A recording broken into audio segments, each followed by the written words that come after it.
Programa Rondônia Educação, Faculdades Integradas, Aparício Carvalho, Finca e Metropolitana. Nos dias de hoje nós vamos falar sobre a segunda semana de letras, que é promovida pela Faculdade Metropolitana. A Faculdade Metropolitana, hoje conhecida por sua licenciatura, traz os cursos de letras, de pedagogia, educação física e outros 5 que foram autorizados para o ano de 2014-1. No dia de hoje conosco a professora Annelise, que é a coordenadora do curso de letras, e também a professora Aia Ribeiro, que veio de Brasília para prestigiar o nosso evento. Boa noite, muito obrigada a vocês. E nós vamos ter ainda os acadêmicos do curso de letras. Nós estamos hoje aqui com o Antônio, a Gessina, a Maximiana, é isso? Maximiana, Sirlene, a Luz Maia e também a Lenilda. A gente pretende que você saiba um pouco mais no nosso curso de letras. Boa noite, professoras. Muito obrigada pela presença de vocês. Professora Aia, a senhora já conhecia o estado de Rondônia? Conhecia, e eu tenho um carinho muito especial pelo estado de Rondônia. Quando a senhora veio aqui pela primeira vez?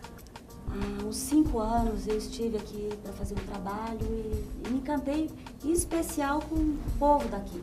Daqui de Rondônia. Rondônia. Professora Annelise, para a senhora, ontem, pelo que nós vimos na abertura da semana, a senhora dizia do seu carinho pela professora e da sua realização em poder trazê-la aqui para a faculdade, para que os seus alunos também conhecessem aquela que a senhora tem como mestra. Para a senhora, o curso de letras é importante, mas trazer essa professora, o que é assim no seu coração para mostrar para esses alunos? Então, quando eu fiz o curso, tinha muita dificuldade para participar de cursos, para sair, para conhecer professores, para ter esse contato mais científico, né? E ouvir outras pessoas falando além dos nossos professores de sala de aula. E como coordenadora, por coincidência, uma boa coincidência, eu consegui ter essa oportunidade de trazer a professora Aia, que eu já conhecia, e que, como você falou, realmente é uma pessoa que eu me encanto pela capacidade, pela gentileza que ela é e por tudo que ela fala em relação à língua, ao amor, como ela fala e do que ela fala. E eu achei que os nossos alunos mereciam isso e aí deu tudo certo, graças a Deus, e a professora está aqui com a gente. Professora, quando a senhora traz o tema Na Teia de Penélope, Metáforas da Educação, por que Penélope e por que nas teias? Bom, eu uso a história, né, da mitologia grega, a história de Ulisses. A Penélope é uma personagem que ela esperava pelo marido que foi para a guerra e não voltava, mas ela sempre tinha esperança que ele voltasse.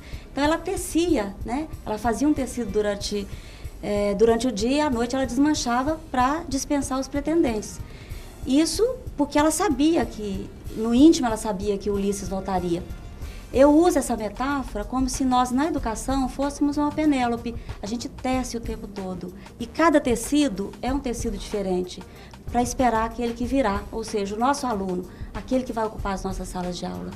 Para vocês que são acadêmicos, que assistiram ontem, pode ser você, Antônio, quando você ouviu essa história, você já conhecia, ela te trouxe surpresa, como que você pôde observar isso para usar na sua sala de aula depois? Bom, eu tenho muito conhecimento, já assisti o filme, já li sobre a história da Penélope. Então, eu achei muito interessante esse tema para nós, porque a gente que está no segundo período de letras, a gente está vivenciando isso. A gente cada dia mais está tecendo o nosso conhecimento, o nosso saber para a gente estar botando isso em prática na sala de aula. E a senhora, professora Annelise, quando a senhora vê que um acadêmico seu se preocupa em assistir o filme, em verificar a historicidade, quando sua palestrante chega, ela acrescenta a ele. Isso te faz assim, ter mais orgulho ainda do teu trabalho? Sim, orgulho a gente tem sempre, né, dos nossos alunos, é como se fossem filhos, né? Cada passo, a cada semestre, a cada amadurecimento, né, intelectual, é sempre muito orgulho. E essa participação dos nossos alunos nesses eventos, como na Semana de Letras, com certeza é mais uma forma de impulsioná-los, né, de buscar ainda mais esse conhecimento, de querer ainda mais pesquisar, de querer ainda mais mergulhar nesse universo que é das letras. Para a senhora, professora Aia, a senhora fez o lançamento do livro Esse livro está à disposição em alguma editora, pela internet? A gente só pode encontrar ele dentro das distribuidoras? Onde que um aluno, por exemplo, os nossos alunos aqui, a senhora trouxe vários exemplares para ser vendidos ou trouxe uma edição assim, limitada? Não, eu trouxe pouco, porque na verdade ele está disponível na internet. O livro é recém-lançado e aqui é o primeiro lugar que eu estou. Nossa, que gentileza. A gente se sente eu, lisonjeado por isso. E eu até trouxe pessoalmente porque a editora, quando eu aceitei de vir, a editora não teria como, porque geralmente a editora faz isso. É pela editora Pontes e sempre que a gente vai a algum evento, a editora faz o lançamento. E aqui realmente é a primeira vez. Os livros chegaram e eu estava vindo para cá. E a editora me mandou alguns exemplares para que eu trouxesse. A senhora tem outros livros? Esse é o primeiro? Tenho vários. Qual foi o seu primeiro livro? Deixa eu ver se eu me lembro. Eu escrevi vários sobre... O que te marcou mais? Aquele que virou assim o seu livro, que esse foi assim a chave, esse daqui é a minha criação preferida. Tem uma? Assim? Tenho um que é resultado também de muitas pesquisas, chama Janelas na Construção da Leitura, em que eu faço uma referência também à minha outra formação, que é de arquitetura. E ele tem uma história, porque tem uma história com o curso de letras, mas eu tenho alguns outros, dicas para lecionar, textos de redação oficial. E esses livros são livros que eu uso no meu cotidiano, porque eu escrevo aquilo que eu vivo. E aquilo que a senhora gosta, né? Porque quando a senhora fala, a senhora tem brilho nos olhos para poder dizer daquilo que faz, da emoção, né? Exatamente. Eu só escrevo aquilo que de fato eu já vivi. Eu não faço um ensaio para depois aplicar. Eu aplico primeiro para depois escrever. Usa sempre as experiências que a senhora teve para depois colocar isso, inverte-se, né? Em vez de colocar a primeira teoria, depois a prática, a senhora utiliza a prática e após isso a senhora consegue expressar para os alunos. Professora Anelisa, essa é a segunda semana que a senhora faz. E para a terceira semana a senhora já está pensando, já está construindo? Tem que pensar, né? Porque um ano passa rápido e esse calendário eu quero que fique fixo, porque tem dado sorte. Tradição, né? E tem dado sorte também. E a gente já começa a pensar no que trazer, depois pedir a opinião dos alunos, dos professores, nós reunimos com o corpo docente para que cada vez possa trazer temáticas novas e está, assim, contribuindo sempre com a formação dos nossos alunos. Essa é a nossa intenção. Bom, professora Anelisa, eu sei que a senhora também tem mais compromisso. A gente está falando no nosso programa Rondônia Educação, das Faculdades Integradas Aparício Carvalho, da Finca e da Metropolitana. Você pode nos assistir pela internet e também via cabo, pelo canal 12, www.finca.com.br ou www.metropolitana-ro.com.br. É sempre um prazer muito grande levar conhecimento e cultura a todas as pessoas que efetivamente querem aprender. Afinal de contas, a gente sempre diz que a gente ainda é o nosso centro e nós somos as pessoas mais importantes. Se nós estivermos felizes, as pessoas ao nosso redor também ficam. E se a gente nunca vai poder dar aquilo que a gente não tem. O brilho nos olhos da professora quando escreve é o brilho que a gente retrata quando faz alguma coisa com muito carinho. Programa Rondônia Educação, a gente vai e volta já.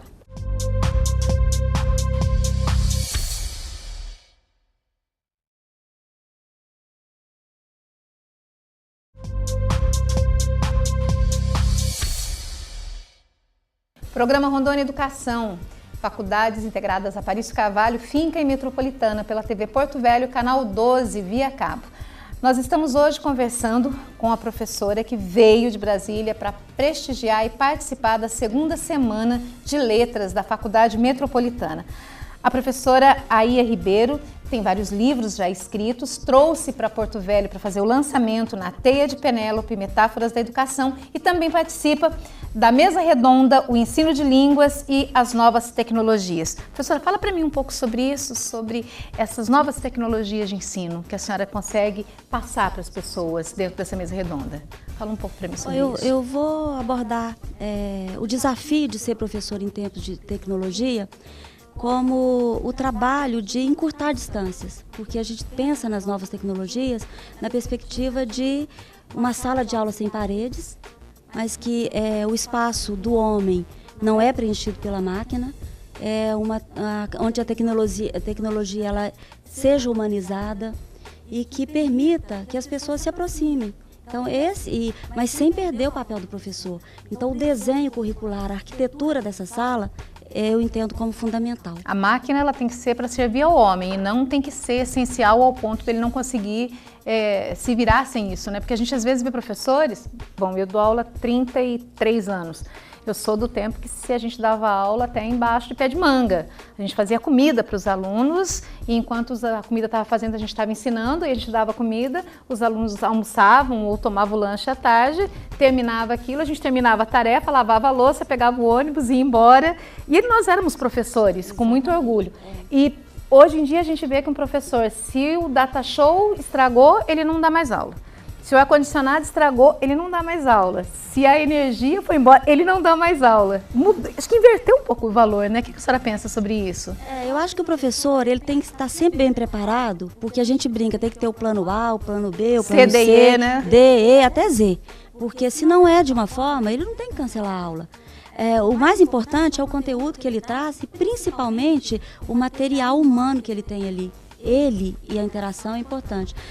Melhores bibliotecas, melhores livros não fazem uma boa aula. Mesmo porque quem escreveu esses livros foi um professor, foi alguém que teve o intuito de fazer uma pesquisa, né? Ele acaba sendo um doutrinador, ele escreve para que alguém leia.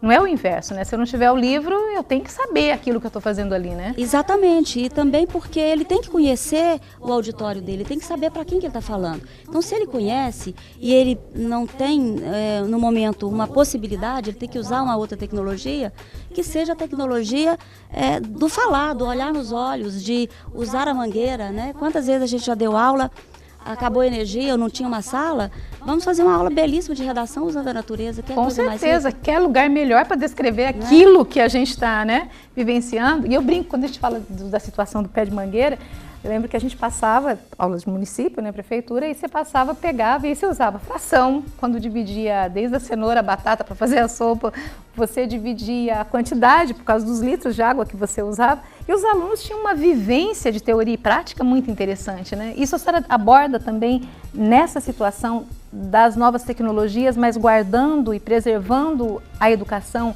primeira, aquela que a gente fazia mesmo ali, sem nenhum tipo de artifício, porque a gente não tinha, né? Sim, porque o conteúdo, ele é essencial, não importa o veículo, ele tem que ser bem passado. Então, hoje a gente sabe que a gente está numa geração de que as crianças já praticamente nascem com o computador na mão, né? Nós somos imigrantes digitais, eles são nativos. Já, direto? Então, já nasceram usando a tecnologia. Então, mas ainda assim, o papel humano, a mediação do professor, ela é fundamental para encurtar essa distância. Eu, por exemplo, eu estou aqui hoje, e meus alunos estão em Brasília, eu estou o tempo todo em contato com eles. A senhora poderia muito bem fazer lá uma videoconferência, mas não, de alguma forma, isso não é igual a senhora estar aqui, né? A senhora mostrar para as pessoas a sua existência. Para vocês que são acadêmicos, quando vocês... Pode ser uma das meninas agora, por favor. Quando vocês, uma escritora como a professora, vem aqui, a oportunidade de vocês, você acha que é maior, assim? Você acredita que isso seja de maior conhecimento para você do que só pegar o livro dela? Como que você consegue usar isso para você na educação? Com certeza vem para acrescentar, né? Amplia os nossos horizontes e sempre bem-vindo. O conhecimento de alguém experiente na área, que tem um conhecimento bem vasto, vai nos acrescentar e isso nos ajuda lá no futuro. Na sua sala de aula? Em sala de aula, com certeza. E você, senhora aqui de preto, qual que é o seu nome? Meu nome é Gessima. Pois só fala mais pertinho do microfone.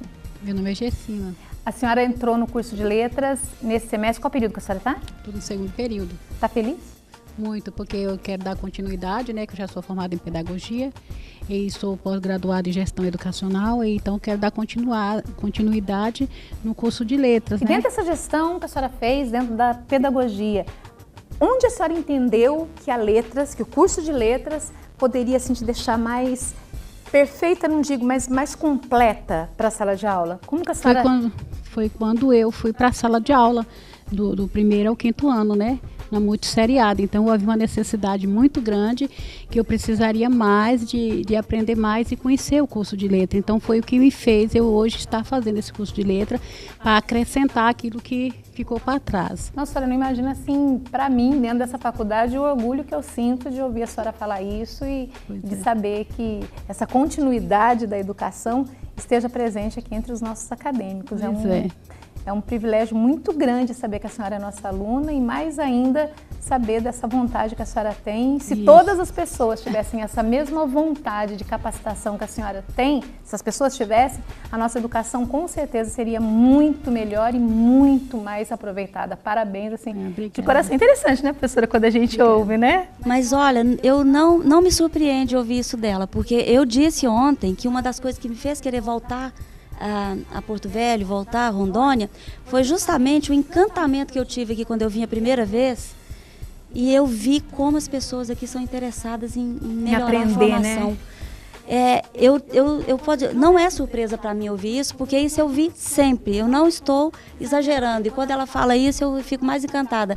Porque a gente está acostumada com o eixo sul, sudeste. Eu sou de Minas, né, trabalho no Centro-Oeste, tenho contato, estudei nas universidades paulistas. E a gente vê, lá tem uma condição muito maior. Porque e as pessoas não buscam, né? E a gente não vê essa vontade que a gente vê aqui. E o conhecimento aqui e o nível deles não deixa a desejar. Não é com menos oportunidade, mas com mais esforço, eles buscam. Isso é que me encanta na educação. E para mim, assim, no sentido de surpresa, eu fico feliz, porque como diretora da instituição, às vezes você sempre acredita que as pessoas estão vindo para uma graduação pela primeira vez. Esse contato de você ter com os acadêmicos, eu acho que a gente peca muito no sentido de não estar mais presente, de não conhecer as histórias das pessoas. E quando nós fizemos a propositura de um programa vinculado à educação, todos nós, ninguém era profissional em nada, mas nós tivemos o intuito de fazer isso. Por exemplo, eu não vou perguntar a sua idade, mas uma outra senhora que está vendo a gente, de repente ela fez lá magistério e está sentada dentro de casa e ela fala, putz, eu não tenho mais tempo. Ela ouve uma história dessa, fala, não, eu vou fazer vestibular, eu vou estudar, eu vou correr atrás, eu preciso disso. Ela fez, eu posso fazer também. Eu acredito que essas histórias de vida, elas modificam a educação de tal forma que é surpreendente. E você? Tá fazendo qual período de letras que você está fazendo? Qual é o teu nome primeiro? Meu nome é Maximiana. Eu estou no 4º período. É a primeira graduação ou já fez outra? A minha vida é uma história na graduação. Ai, que ótimo! Então conte-me a sua história. Essa é a sua vida, vai lá. Eu vou chorar aqui. Então chora. Assim, eu sempre fui a humilhada de casa, né? Como é que se diz? Eu comecei... Porque assim, todo mundo falava que eu nunca ia dar pra nada, né? Aí o meu primeiro vestibular que eu fiz foi para administração. Passei. Só que quando foi para pagar a mensalidade, a gente não tinha condições. Minha mãe, não, pega o mais baratinho. Aí, como eu tinha feito 2 opções, passei pela educação física. Fiz o primeiro período. Aí lá surgiu a oportunidade de fazer pedagogia. Fiz o vestibular, passei. Fui até o 3º período de pedagogia. Tranquei. Vi que não era o curso. Aí quando foi há 2 anos atrás, né? Eu fiz na Uni, letra, fiquei em 53º, eram 50 vagas. Aí eu disse, poxa vida, será que vai ser letras? Aí eu fiz a inscrição no Educa Mais Brasil, pedagogia, administração e letras. Saiu letras? Saiu letras. Saiu letras. Aí tô hoje aqui, né? Eu não gostava, sou sincera. E hoje? De língua portuguesa, né? Eu gosto. Tá feliz? Tô Acredita começando, que agora você vai... eu acho que sim, porque hoje eu tô no 4º período, para quem nos passava do 2º nem do 3º, né? Olha onde... E a possibilidade de mostrar para esse monte de gente que a gente pode e deve mudar de ideia até encontrar o caminho é bastante interessante também. Você vai ter história para contar, né? Eu tenho, né? Porque eu já passei por muita coisa assim, que as pessoas dizem, esquece isso aí, não vai dar certo não. E eu sou muito persistente, eu sou uma pessoa muito persistente mesmo naquilo que eu quero. Por isso, eu e já essas tô aqui. Semanas, igual a professora Anelisa faz essa semana de letras. Ai, são maravilhosas. Para você? Para mim é tudo de bom. Na primeira semana a gente apresentamos aquele trabalho lá no Neoclássico dos nossos banners. Foi lindo, né? Foi lindo, ó. E você, qual é o seu nome? Meu nome é Sirlene. Sua primeira graduação, Sirlene? Sim, minha primeira graduação. Qual período? É sonho de criança, né? Mas qual período que você está? Eu estou no 4º período. Nós mesmos, nós e por que é sonho de criança? Turma. Ela brincava também de dar aula? Sim, minha tia era professora, né? E assim, eu ajudava ela a corrigir os exercícios dos alunos. Então, mas só agora eu tive a oportunidade, né, de estar fazendo o meu curso de letras, né? Sempre quis letras, sempre eu tinha muito interesse pela leitura. Sempre gostei de ler muito assim. Há tantos anos atrás eu li aos 6 anos corretamente, né? Então, quando eu aprendi a ler, é como toda criança, né? A felicidade máxima. É a felicidade máxima, né? Tá gostando do curso? Muito. Tá feliz? Eu tenho um colega que quando eu falei para ele que estava fazendo curso de letras, ele disse: letras? Por que letras? Eu disse: o que você vai fazer com letras? Eu disse para ele: olha, letras é onde tudo começa. Como a professora ontem falou, né, que é uma honra tê-la aqui conosco, ela disse que todos os cursos necessita, né, precisa de letras, né? Sem então, elas a gente não vai a lugar nenhum, né? Sem ela nós não vamos a lugar nenhum. E você, qual é o seu nome? Oi, boa noite. Boa noite, meu bem. Meu nome é Luz Maia, estou no 6º período de letras. Primeira graduação? Primeira graduação. Sonho de criança? Sonho de criança, que se concretizou, está se concretizando, né? Mais ou menos em 6 meses estarei apta a lecionar. E para mim é uma realização. E essa semana está contribuindo bastante para você? Muito, muito. Eu acho que é um privilégio de todos nós estarmos aqui hoje. Ontem também foi e amanhã também será, né? Prestigiar uma pessoa que se dedica tanto a mediar esse conhecimento que ela adquiriu com o tempo. E é um privilégio estar aqui hoje. Olha, parabéns. Professora, muito obrigada pela sua presença, que a senhora tenha sucesso cada vez mais, que todos os seus livros efetivamente estejam aí na prateleira, nas lojas, na casa das pessoas, nos e-books, enfim, que eles estejam nos lugares onde as pessoas possam lê-los e que a senhora tenha muito sucesso, não só nos livros, mas nas suas palestras, que eu acredito que sejam ainda mais importantes até para as pessoas saberem ouvir. Gostaria que a senhora deixasse um recado para as pessoas aí que estão fazendo o curso de letras e que acreditam que a educação ainda é a nossa mola mestra para o progresso. Olha, eu que agradeço muito essa oportunidade de estar aqui. Eu saio mais enriquecida do que eu cheguei, porque quando eu vejo esse brilho também, esse interesse, esse entusiasmo, cada um com uma história de vida, cada um com um desejo, eu saio mais estimulada a continuar. Eu também eu tenho 33 anos já de sala de aula, eu digo que eu estou próximo de me aposentar, mas eu não quero me aposentar. Toda vez que eu vejo que acho que cada dia é um novo dia, e eu continuo dizendo, eu também fiz uma outra graduação, mas eu optei pelo curso de letras, porque eu acredito que letras realmente é o curso completo. Não tem outro curso. Nós formamos os médicos, nós formamos os dentistas, nós formamos os fonoaudiólogos, nós formamos os engenheiros. Então, sem o professor, né, e quem trabalha com a linguagem, então nós temos que nos dar essa importância, né? E eu estimulo muito os meus alunos e eu acredito que quando a gente acredita e faz o que gosta, a gente não quer aposentar não, viu? A gente quer trabalhar cada vez mais. Cada vez mais. Cada ano é o início, é como se fosse uma estreia. E eu agradeço muito por estar aqui. Tá? Muito obrigada mesmo, professora. Bom, o programa Rondônia Educação de hoje fica por aqui com a mensagem para você que, como todo livro, como todo caderno, a gente sempre tem a possibilidade de virar a página. E nessa nova página nós escrevemos novas histórias, escrevemos novo capítulo. Nem sempre é possível esquecer as páginas que ficaram para trás, mas é possível sim que a gente reescreva. Chico Xavier já dizia que ninguém pode voltar atrás e fazer um novo começo, mas a gente pode e deve mudar a nossa história para o final, principalmente quando a gente quer crescer. Programa Rondônia Educação, Faculdades Integradas Aparício Carvalho, Finca e Metropolitana. A gente volta no próximo programa.